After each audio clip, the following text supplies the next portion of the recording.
Willie Mays's 1977 Stutz Blackhawk.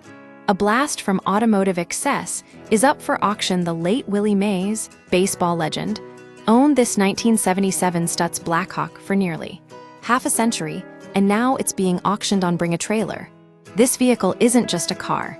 It's a rolling monument to 1970s flamboyance, the kind favored by stars like Elvis Presley, who was famously photographed in One the Night before his death.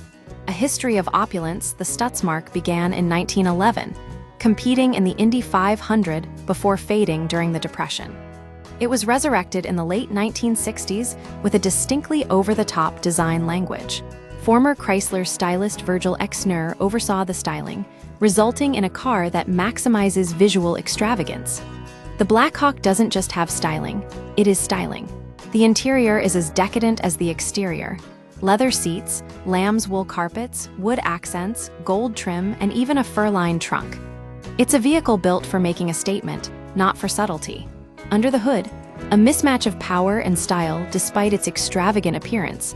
The Stutz Blackhawk runs on a decidedly less glamorous Pontiac Grand Prix chassis. A 403 cubic inch GM V8 provides power, but its output is modest by modern standards. The 3-speed automatic transmission is as smooth and unhurried as a Detroit spring thaw. This car isn't about speed, it's about spectacle. Why this matters: the Stutz Blackhawk represents a specific moment in automotive history, an era where excess was celebrated, and cars were status symbols as much as transportation.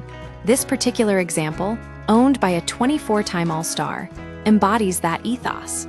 The car's survival to the present day, with only 17,000 miles, is a testament to Mays's care and the vehicle's enduring appeal. If you're looking for a car that demands attention, this is it. But be warned, driving a Stutz Blackhawk is not for the faint of heart or the health-conscious. The auction ends January 21, and this vehicle will undoubtedly turn heads wherever it goes.